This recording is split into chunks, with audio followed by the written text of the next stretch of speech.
Bonjour et bienvenue sur ce Study Live. Nous allons parler de tourisme et le sujet du tourisme, nous allons en parler avec une jeune diplômée, une jeune fille qui a suivi des études dans le domaine du tourisme et qui va tout nous raconter du coup sur son parcours, sur son choix d'orientation, sur les études qu'elle a pu suivre et du coup sur son métier aussi aujourd'hui. Je reçois Inès. Bonjour Inès. Bonjour Yasmina. Du coup, Inès, vous êtes aujourd'hui une jeune diplômée de l'école Excelia. Vous avez suivi un parcours au sein de l'Excelia. On va en parler un petit peu tout à l'heure. Est-ce que vous pouvez nous dire quand même, juste aujourd'hui, puisque vous avez fini vos études et que vous êtes déjà dans le monde professionnel, qu'est-ce que vous faites? Bien sûr. Aujourd'hui, je suis responsable commercial corporate à l'hôtel Fouquet's Barrière à Paris. Et donc, je gère un petit peu toute la partie corporate donc des clients, donc, c'est-à-dire les entreprises, les déplacements de leurs collaborateurs, de leurs clients, ainsi que leurs événements d'entreprise. Voilà. D'accord. Alors, avant de démarrer avec mes premières questions, je vais juste signaler à ceux qui nous regardent que, écoutez, bien entendu, vous avez la possibilité de poser vous aussi toutes vos questions à Inès. Si ça vous intéresse de savoir effectivement quel a été son parcours, la formation, enfin voilà, tout au long du live de ces 30 minutes, n'hésitez pas. Je relayerai vos questions à Inès. Du coup, ma première question, Inès, c'est déjà pourquoi avoir choisi de vous orienter dans le tourisme? Est-ce que ça, c'est une voie d'orientation une idée que vous aviez déjà petite, comme parfois on a envie, je sais pas, d'être vétérinaire ou médecin. Est-ce que ça c'était déjà vraiment quelque chose qui vous intéressait, ou est-ce que ce sont les circonstances, des opportunités, des rencontres qui vous ont amené vers ce domaine d'activité? Alors, quand j'étais petite, je savais même pas qu'on pouvait travailler dans le tourisme, donc c'était pas forcément quelque chose, que j'envisageais. Mais en fait, je suis fille d'expatriés, donc j'ai grandi à l'étranger. Je suis franco-brésilienne, de mère brésilienne et de père français. J'ai vécu également 4 ans au Mexique, 5 ans à New York, 3 ans à Rio et à peu près 7 ans à São Paulo. Et donc quand j'ai fini, quand j'étais en terminale, je ne savais pas vraiment vers où m'orienter. Et puis, ce sont mes parents qui m'ont parlé de tourisme hôtellerie, et je me suis dit pourquoi pas, puisque du coup, je parle plusieurs langues et j'ai grandi vraiment à l'étranger. J'ai cette ouverture culturelle et voilà, je me suis dit que travailler dans ce milieu, ça serait le plus logique. Donc, j'ai décidé de m'orienter vers Excelia, vers le bachelor tourisme hôtellerie à La Rochelle. D'accord. Donc là, comme vous le disiez, vous avez passé votre bac. Vous étiez donc non pas lycéenne en France, mais donc dans un lycée à l'étranger. Alors, est-ce que c'était un lycée français à l'étranger ou un lycée, alors du coup, je sais pas si c'était au Brésil, c'est ça que vous avez passé votre bac? C'est ça. Alors, c'était pas un lycée français. J'étais dans la scolarité française jusqu'à ma troisième, donc au Mexique et aux États-Unis et au Brésil. Et en fait, en troisième, j'ai décidé de changer de scolarité. Je suis allée dans un lycée brésilien. Donc, c'était l'équivalent du baccalauréat. On n'avait pas un baccalauréat comme on l'entend en France. Mais voilà, c'était vraiment à ce moment en terminale, quand je réfléchissais à ce que j'allais faire plus tard, que je me suis orientée voilà, vers Excelia. D'accord. Alors vous avez choisi effectivement après votre bac de vous orienter dans des études supérieures dans le tourisme. Donc vous avez choisi finalement de vous orienter tout de suite dans une école spécialisée, pas forcément une école un peu généraliste qui pourrait vous amener à la spécialisation tourisme. Pourquoi vous vouliez vraiment être tout de suite dans le bain? Tout de suite dans le bain, exactement. On avait fait quelques recherches avec mes parents et je suis passionnée de voile. Et en fait, j'ai vu que La Rochelle, étant une station balnéaire où je pouvais aussi faire de la voile à côté de mes études, avec un parcours vraiment spécialisé dans le tourisme et l'hôtellerie. Donc, j'ai regardé un petit peu le cursus qui m'a beaucoup plu. Et donc, j'ai décidé d'intégrer une première année qui s'appelle le CPB, du coup, qui en fait, parce que du coup, j'ai passé mon bac, entre guillemets, en décembre 2016. Et en fait, le CPB me permettait de commencer mes études directement en février 2017, au lieu d'attendre la rentrée en septembre. Comme ça, je ne perdais pas forcément de temps à attendre pour commencer mes études. D'accord. Alors du coup, vous avez fait combien d'années de bachelor? Est-ce que vous pouvez nous raconter effectivement comment s'organise cette formation bachelor, les matières que vous avez étudiées, voilà, la professionnalisation. Mais déjà, effectivement, déjà sur le tempo, combien d'années d'études vous avez pu faire sur ce bachelor? Généralement, donc les formations bachelor s'organisent en post-bac sur 3 ans, mais pas dans tous les établissements. Donc vous, comme vous aviez une scolarité un peu particulière, peut-être que c'était un petit peu moins long. Alors justement, et du coup, avec cette année CPB, donc cette année en première année intensive, au total, j'ai fait donc 2 ans et demi au lieu de 3. Normalement, on est vraiment sur 3 ans. Mhm. Et du coup, cette première année, c'était vraiment assez généraliste. Parce qu'après, on pouvait s'orienter dans le bachelor de notre choix. Donc, c'était pas vraiment tourné spécifiquement vers le tourisme et l'hôtellerie. C'était vraiment très généraliste, communication, marketing. On avait vraiment de tout. Et ensuite, moi, j'ai choisi donc d'intégrer le bachelor tourisme hôtellerie en Mhm. deuxième année. En deuxième année, j'ai eu 6 mois, non plutôt 4 mois d'expatriation académique où là, j'ai choisi d'aller au Portugal, donc à Lisbonne, plus spécifiquement à Estoril, où en fait on avait, Excelia avait un partenariat plutôt, avec l'école de tourisme et d'hôtellerie de Estoril. Donc j'ai pu étudier là-bas 4 mois et j'ai enchaîné avec une mission humanitaire. Donc on peut choisir où on veut faire notre mission humanitaire. Moi j'ai choisi du coup de rentrer chez moi, d'aller au Brésil. Et j'ai fait une mission humanitaire de 2 mois avec des enfants et adolescents issus de la rue, enfin, des enfants et adolescents de rue. Voilà, je suis restée 2 mois sur cette mission humanitaire. Et ensuite, j'ai enchaîné du coup sur ma troisième année où là, j'ai pu me spécialiser du coup dans le management hôtelier. C'est ce que je voulais plus spécifiquement. Et sur cette troisième année, j'ai choisi de faire un cursus 100% en anglais. Donc, tous mes cours D'accord. étaient en anglais. Voilà. Ok. Alors un peu plus en détail, vous avez parlé donc de la première année, donc on a bien compris qu'elle était assez généraliste au cours de la formation, avec on va dire les essentiels, les fondamentaux, communication, marketing, les langues bien entendu. Ça c'est vraiment aussi un point important, sachant qu'en plus on a une question d'Alvin qui vient de nous arriver, qui demande à part l'anglais, quelles autres langues sont des atouts pour travailler dans le tourisme. Alors ça peut-être que vous allez pouvoir, alors de votre expérience déjà, on sait que vous êtes polyglotte, mais est-ce que effectivement là de votre parcours, de votre formation, etc. Est-ce que vraiment c'est une exigence de connaître, même pas l'anglais, mais j'ai envie de dire même d'autres langues supplémentaires? Alors, je dirais que l'anglais, c'est vraiment la langue la plus importante à connaître quand on travaille dans le tourisme, puisque aujourd'hui, c'est la langue vraiment mondiale que tout le monde parle quand on ne sait pas quelle langue parler. Après, c'est bien sûr toujours un atout de parler d'autres langues, et je dirais pas forcément des langues spécifiques. Moi, j'ai fait 3 ans de russe quand j'étais donc à Excelia, qui au final m'ont pas plus servi que ça, parce que j'ai pas choisi forcément de m'orienter dans un métier où je dois parler russe. Je parle aujourd'hui portugais, espagnol, anglais et français. Je me sers beaucoup de l'anglais assez quotidiennement, parfois de mon portugais et plus souvent de mon espagnol. Mais je pense que toute langue est un atout et puis ça pourra aussi peut-être vous permettre d'accéder à des postes plus spécifiques qui demandent une langue spécifiquement, que ce soit le russe, le polonais, vraiment tout type de langue différente. Et quelle est la part d'apprentissage justement lorsqu'on est en formation, donc dans une école spécialisée dans le tourisme comme Excelia, quelle est la part justement du temps qu'on consacre à l'apprentissage des langues? C'est vraiment ça prend quand même aussi pas mal de temps sur l'emploi du temps? Alors oui, de mémoire, donc moi j'avais pris, donc j'avais 3 langues, hein. On avait les cours d'anglais, on avait les cours d'espagnol, parce que du coup ma LV2 j'ai choisi l'espagnol, même si je le parlais déjà. Et après on a pu choisir, si on voulait, ce n'était pas obligatoire de mémoire, une LV3. Donc on avait le choix entre l'italien, le russe, l'arabe et le portugais de mémoire. Donc moi j'ai choisi le russe. Donc au final 3 cours de langue par semaine. Oui, c'est quelque chose qui prend du temps dans notre quotidien, mais c'est super important, en tout cas, surtout dans le tourisme, de pouvoir au moins parler une deuxième langue que Ouais. sa langue maternelle.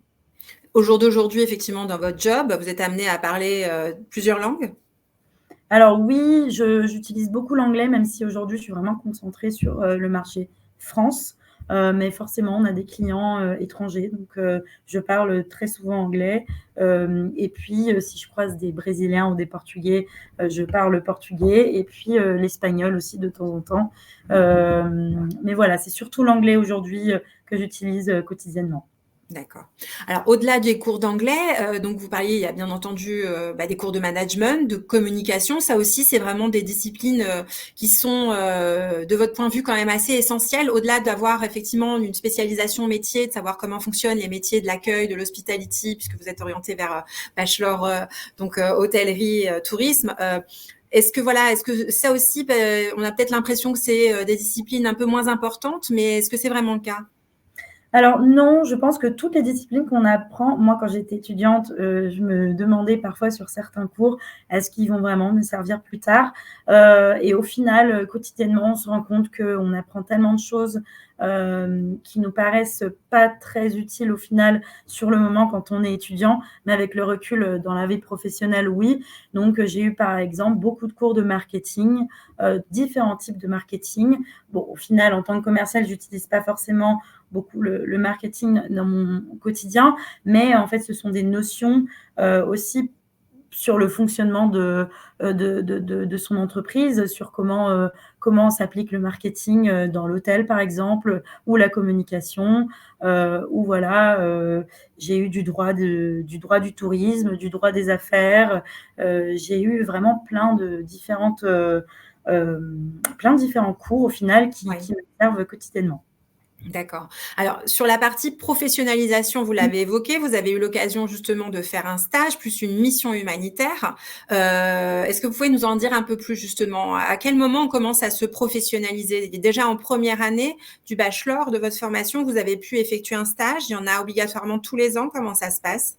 Alors normalement, si je me trompe pas, en première année, il y a un stage obligatoire, mais moi comme j'ai pas fait une première année, heu, Classique. classique, je l'ai pas eu ce stage de première année. En revanche, mes collègues que j'ai rencontrés en deuxième année, mes collègues de classe en ont eu une. Alors je pourrais pas vous dire exactement combien de temps, de stage ils demandaient. Ensuite, bah, du coup, on a eu, l'expatriation académique. Là, c'est intéressant parce que du coup, j'ai pu accéder à des cours que je n'avais pas accès chez Excelia, par exemple, des cours de cuisine. Donc, ça m'intéressait. Donc, j'ai choisi des cours de cuisine. C'était super intéressant. Mais vraiment, donc moi, je me suis professionnalisée à la fin de ma troisième année. Donc, là où j'ai eu mon stage de fin d'études qui a duré 6 mois, où j'ai été réceptionniste polyvalente dans un hôtel de luxe en Bretagne. D'accord.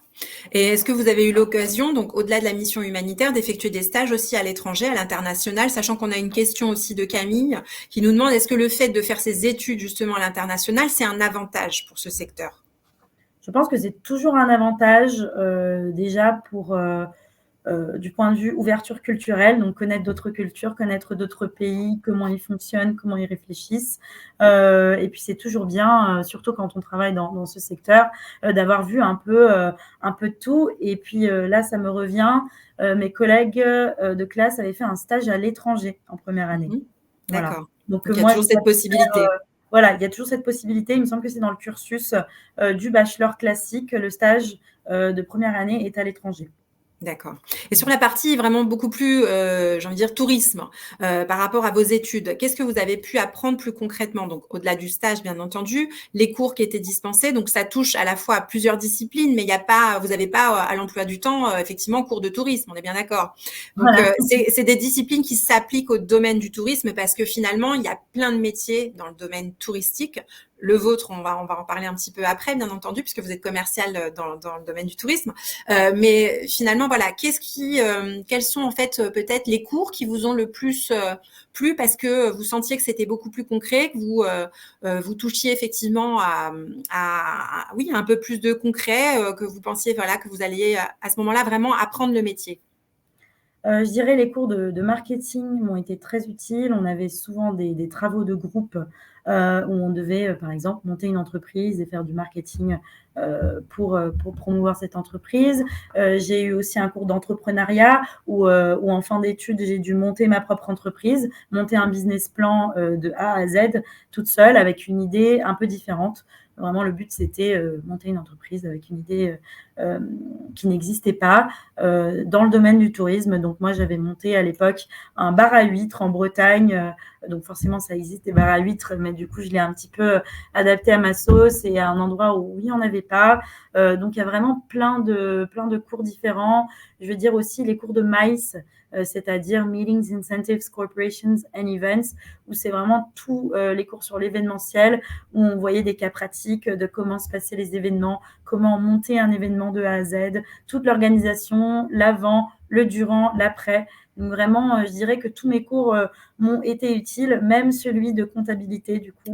et qui ne serait jamais utile, au final, m'est utile aujourd'hui. Même si je ne fais pas de comptabilité, au moins j'ai une idée dans le global de que fait un comptable, quel est voilà, son travail au quotidien. Et voilà, donc vraiment C'est d'avoir tout. une vision aussi un peu polyvalente ou 360 des différents métiers qui Exactement. touchent au domaine du tourisme. Parce que finalement, soit à part, oui, certains métiers spécifiques qu'on voit, qu'on peut imaginer dans le tourisme, les réceptionnistes, je sais pas, un agent d'accueil, etc. C'est vrai que ça touche à beaucoup de métiers. Et justement aussi sur la partie métier, vous aviez beaucoup d'intervenants, des professionnels justement pour vous accompagner dans les apprentissages. C'était pas forcément que des enseignants classiques, des professionnels qui interviennent aussi eux-mêmes, qui ont peut-être des entreprises, des agences. Enfin, il y avait aussi cette partie-là qui était intégrée dans votre cursus, Ah, tout l'intervention de à fait. professionnels extérieurs. Tout à fait. Alors, de mémoire, la plupart de mes intervenants étaient issus du monde professionnel, étaient eux-mêmes professionnels, et ils venaient intervenir sur certains cours de mémoire. Alors, il y en a plein, mais par exemple, le droit du tourisme, il me semble que le professeur, c'était un professionnel dans le droit du tourisme. Donc, vraiment, ça, c'était super intéressant parce que du coup, on avait vraiment les cas pratiques, on avait voilà, le professeur qui parlait de son quotidien, de comment il appliquait ça dans son quotidien. C'était super intéressant d'avoir vraiment quelqu'un de professionnel devant nous à nous Ouais. enseigner tout ça. Du coup, pour votre formation, donc vous avez choisi ce bachelor. Ça reste en soi une formation plutôt courte, puisque effectivement, c'est 3 ans d'études avec un niveau bac+3 quand on sort de ce type de formation. On a soit le choix de poursuivre vers une formation type master jusqu'à bac+5. Ça n'a pas été votre option. Du coup, vous avez plutôt choisi de vous intégrer directement dans le monde professionnel. Comment ça s'est passé pour vous à ce moment-là, une fois que vous avez pu être diplômé? Est-ce que ce sont aussi, il y a eu des opportunités? Est-ce que c'est le réseau, vos stages qui vous ont aussi peut-être mis un petit peu le pied à l'étrier ou facilité votre entrée sur le marché du travail? Comment ça s'est passé pour vous? Alors, en toute honnêteté, j'ai jamais pensé directement après mon bachelor à faire un master. Et en fait, j'ai été contactée par un chasseur de tête qui m'a proposé un poste à Paris. Et parce que du coup, j'étais en Bretagne à l'époque, un poste à Paris que j'ai donc accepté. C'était un poste de technico-commerciale et consultante RH dans une agence d'intérim spécialisée dans l'hôtellerie et la restauration. Donc, je me suis dit, bon, je vais rester dans l'hôtellerie. J'ai beaucoup aimé mon expérience en tant que réceptionniste, mais je ne voulais pas refaire de la réception. Je voulais plus aller sur le côté commercial, et je me suis dit qu'une première expérience en tant que commercial dans ce domaine serait intéressante. Donc, j'ai intégré ce poste en fin 2019, donc il me semble décembre 2019. Et au final, avec le Covid qui est arrivé après, je ne suis pas restée longtemps en poste. J'étais en chômage partiel par la suite. D'accord. Et du coup, vous avez pu enchaîner d'autres expériences professionnelles avant d'arriver donc à l'hôtel Fouquet's? Tout à fait. J'ai enchaîné 2 autres expériences après, du coup, plus du tout dans le tourisme et l'hôtellerie, puisque du coup, le Covid était présent.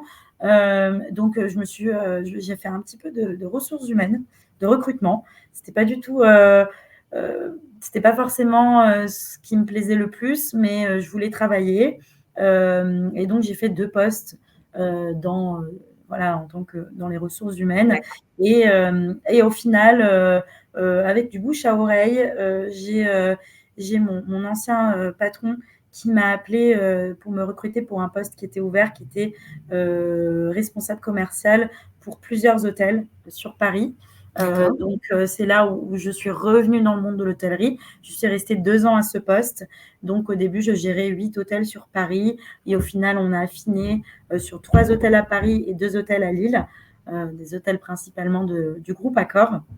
D'accord. Donc, je suis restée 2 ans sur ce poste. Et puis après, j'ai choisi de postuler au poste que j'ai actuellement, Vous qui est de occupez. responsable commercial corporate au Fouquet's.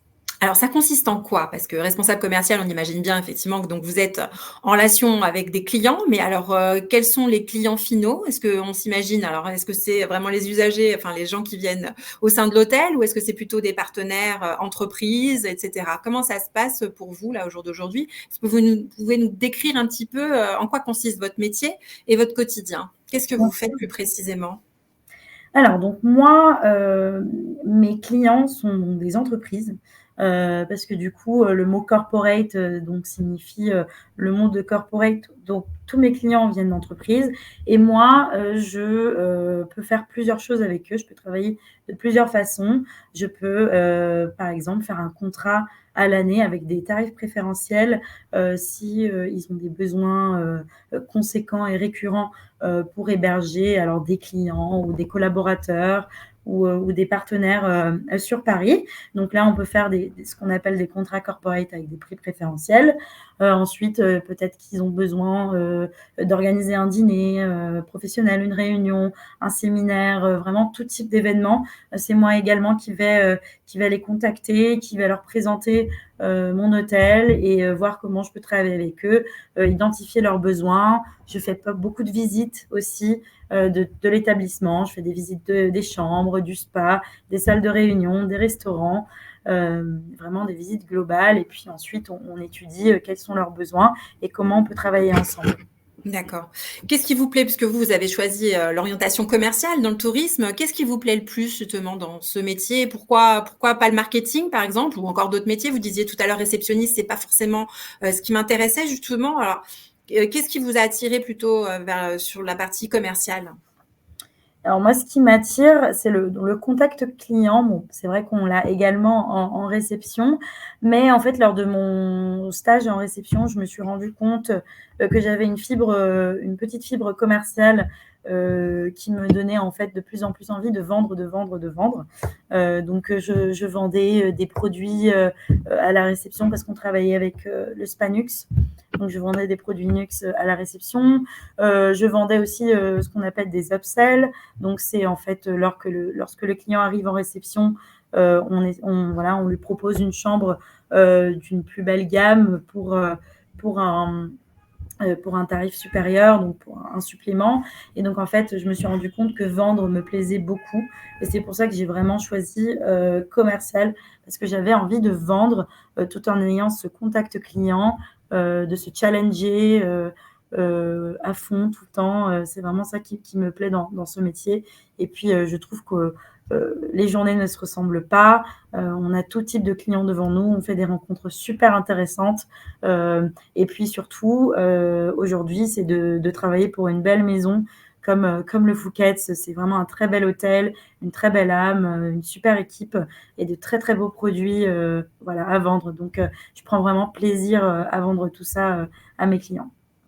Alors, on a des questions qui sont arrivées entre-temps, bien entendu. Alors, je vais peut-être prendre la question de Lisa qui demande quelles sont les compétences, d'après vous, que vous recommandez aux étudiants d'acquérir pour réussir dans l'industrie du tourisme. Parce qu'effectivement, il ne suffit pas d'avoir une appétence. On s'imagine un peu se dire, OK, je vais travailler dans le tourisme, je vais faire des voyages tout le temps, etc. C'est pas forcément, enfin, ça, c'est peut-être une idée reçue d'ailleurs, puisque là, vous, la preuve, vous êtes quand même en fixe un peu plus sédentaire qu'on l'imagine, j'ai envie de dire.